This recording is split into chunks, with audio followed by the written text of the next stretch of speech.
What is up, you amazing people? It is Nima here. I got a couple things I wanted to talk about today. Probably the most controversial, which I don't mean it to be controversial, but whatever, thing I'm going to talk about is about how streaming gaming might be coming to us a lot quicker than we realize, and it might be our only option or affordable option. Anyway, I'm going to talk about that at the very end. I also want to tell you guys about my experience with the new Dynasty Warriors Origins demo that dropped a few days ago, and I have to say I am incredibly spoiled by Square Enix's demos because when it was over, I was let down like, oh my god, this is it? That's all? That's all you guys are putting on here? And I'm so used to like, yeah, the Square Enix demos being like 10 hours long. But to start things off, I want to talk about the video that I just did about Dragon Age Veilguard, which I think, what, 10 of you saw? Anyway, I wanted to talk more about the ending because most of what I actually reviewed, and don't worry, no spoilers, but what I reviewed was more the beginning slash like first 60-70% of the game because it was the largest chunk, and I went into it thinking, okay, no spoilers, don't talk about anything at the end, and ultimately I meant to at least have a few words about the end because there is a noticeable difference between gameplay and just the whole feeling behind the game, and so I did want to at least talk about that a little bit. Also, without spoilers, being very, very general, if you will. But before we get into any of that, please hit that like and subscribe button. Remember, doing so will get you on that famed Nima Christmas card list. Now, to be clear, you will not receive a Christmas card. I do have a list. I just always forget to actually send out Christmas cards. Usually by the first of the year, I'm like, oh, whoops.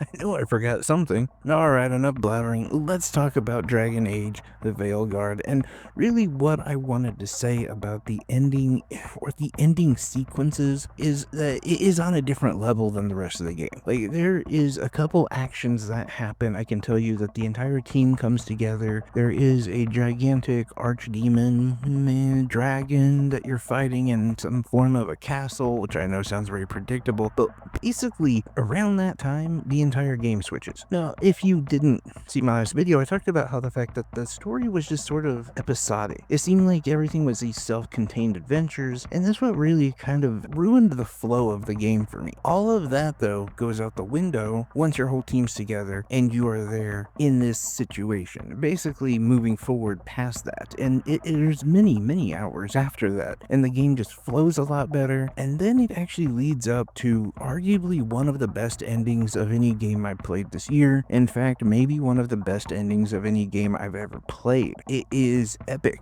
I'm not gonna spoil anything about that, but my point is when I look at the last, like, I want to say 20% of the game, it's really difficult for me to say because I'm one of those people that I usually start off doing every single side quest I can, and then I'll get to a point in the game where I realize I'm 50, 60 hours into the game, and I still probably have another 50 or 60 hours just because I've been filling up so much time with side quests.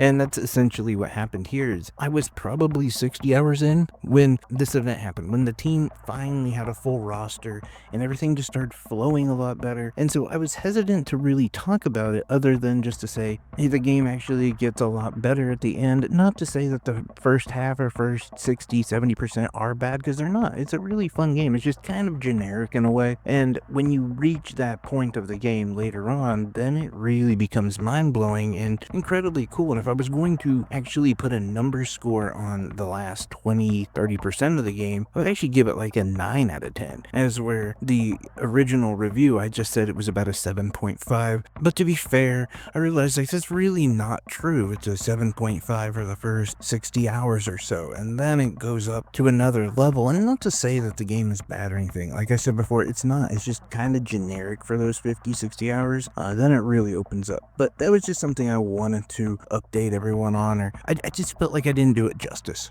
basically. It was just burning a hole in my brain. Anyway, I did check out the new Dynasty Warriors Origins demo that dropped, like I said, a couple days ago. A few moments between moving all my new junk into my new house. Then I will have to say, though, that this is pretty predictable. I kind of figured the game would play how it does, which is essentially like all the other games. It looks a lot better for sure, and you do have like a small army, but they never really reinvent the wheel or anything. It's hacky, it's slashy, it's Dynasty Warriors, and that's essentially what you get. Fast paced, tons and tons of enemies on screen, these huge battles that have morale gauges. You're running back and forth between different officers, you're helping your team. The big difference, I would say, is that you sort of are responsible for a character who doesn't have a name. At least that's what they show now. And that's probably not accurate. He has a name, but his name is like the Wanderer or something. He's not one of the main generals. He used to almost pick your favorite guy, go on, do the campaign, hear the same story, but through someone else's eyes, or how it affected a different character. And by the way, I do love the story. And then you face these historically important battles, and you follow out the game through that way. And typically it's like a 10-hour experience, but the real thing is to unlock like as many stories as you can. It doesn't seem like that's exactly the direction they're going. I wouldn't be surprised if you could kind of sub in and choose someone at some point, but it kind of almost seems to be a little bit more roleplay with the same mechanics and gameplay that we know from Dynasty Warriors. And I know they've definitely suckered me in so many times, and I can't help it. I love them. It's one of my guilty pleasures is Dynasty Warriors games. I just listen to music and just hack and slash through thousands of enemies on screen and just have a good time. And I know that these games are essentially like sports games where maybe they'll have a few more features, or they'll definitely adjust the roster, and they're essentially the same game, but I can't help it. They sucker me in, and I always fall for it. Alright, so this last thing I want to talk about, I went back and forth on if I was going to talk about it, so I just said it, I'm just going to talk about it a little bit. But I do think like a lot of coincidences started happening. Things started to line up that just felt like it was heading that direction. But okay, before we actually get into this, though, I need you guys to do me a favor and take off your political hat. Take off your Tariffs hat. Take off your Trump hat. I'll take off my Michael Dukakis hat. What? I'm a Dukakis guy.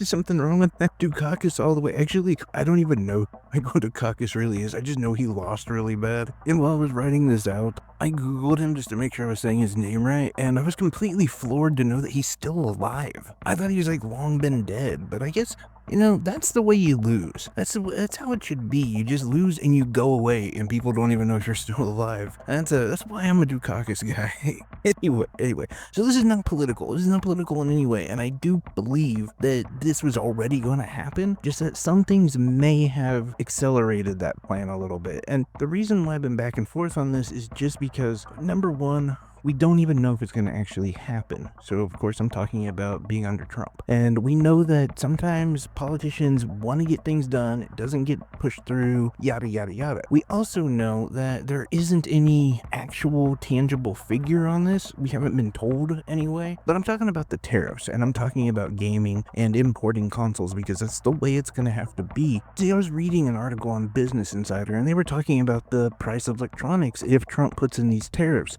And this is where it does get complicated, because even they couldn't cite an actual tariff. He had thrown out like 30%. And so that's what they were going with, and they were just talking about how the Switch 2, which, by the way, that's why I was reading the article, just because it's something about the Switch 2, so I looked into it. And anyway, they're saying that it's expected to come to market at $499, and so with this tariff, it would be closer to $750, maybe even $800. We're talking about how the PS5 Pro will easily be over $1,000, which I think is kind of crazy, because it's almost already over $1,000. Like, if you really want to get the accessories that should come with it, like, I don't know, a hard drive and a stand. Anyway, yeah, they'll cost you close to $900. But regardless, it was just going through all this electronics that are going to go up. Laptops, cell phones, you name it. But the thing that they were really hinting on with consoles is that game consoles don't have a lot of wiggle room. Like, apparently cell phones have a ton of wiggle room. They can almost basically give those things away just because of how they're mass marketed, the profit margins, and how they basically sell to bigger companies first. And so you buy yours from like Verizon, you don't actually buy it from the people who made it, in a lot of ways. Not like iPhone, obviously, but they were just kind of going into this, how it affects gaming. And so I kind of walked away from this not sure how to take that. And I talked to a number of people, and most people were like, well, what's going to happen is they're going to bring the factories here and they're going to make them in America. I was like, cool. So I was actually looking into that a little bit and found out that it takes roughly 5 to 10 years to actually build a manufacturing plant. So many people are assuming that these tariffs may only be in place for another 4 years or so. So really, what's the point of doing all of that if it's just going to go back to the way it was? But then Elon Musk has been pushing Trump not to do the tariffs, apparently. In 2019, all the video game companies came together, wrote a letter, asked Trump to exclude them from the tariffs, and he did. And so it wasn't really an issue. And so I just kind of figured, whatever, we'll just see what happens. I'm not going to really worry about it. And I'm not, but I just think it's something to discuss because it was just a few days later that Xbox came out with it. Everything's an Xbox marketing, your phone's an Xbox, your dog's an Xbox, everything's an Xbox. Namely, though, pointing out the fact that you can play Xbox on any device you have. All you really need is Game Pass and a good internet connection because you can stream all of that. And that's like the direction they're going, and honestly, it's been the direction they've been going for a while, so I kind of expected that. No big deal, right? But then very quietly, I got a massive update for my PlayStation Portal. It was huge, and it said that there's a beta now for streaming. And the weirdest part that I noticed was when I tried to fire up this new program and see what it was all about, I didn't have to connect to my PlayStation 5. In fact, I couldn't if I wanted to use their streaming. That's weird. So you don't need a PlayStation 5 to play PlayStation 5 games. You just need a PlayStation Portal. And I know some of you are like, yeah, but that's $200. It is, but like 30% of $200 isn't that much. It's still a chunk of change, but it's nothing compared to 30% of $400, $500, $600. So this got me thinking like, hey, this would be one way that they could get around these tariffs and still sign people up to their subscription services, and I'm guessing at some point also purchase games where you can, you purchase them, but you just gotta stream them. And to me, this sounds like a horrible idea because streaming usually has input lag. It usually doesn't perform that great, and depending on where you live and your internet access, it just might look horrible. But I was kind of thinking like, the average consumer feel that way, and if they could get all of this stuff, quote unquote, accessible to them for, I don't know, $20, $30 a month, would they do that? Would they look at a PS5 Pro or just a PS5 and go, oh, that's $700 to get, or I can just get the Portal for, $250 or whatever, figure that the subscription service is going to be a better payout because they don't have to buy a full game and they'll get a huge catalog and just stream games. Now, on its face, that seems like a really good idea, but as us gamers know, it's not. And also, you like to keep your games, but that's all going away. Remember, they said that like a year ago. The gamers need to be comfortable with not owning their games.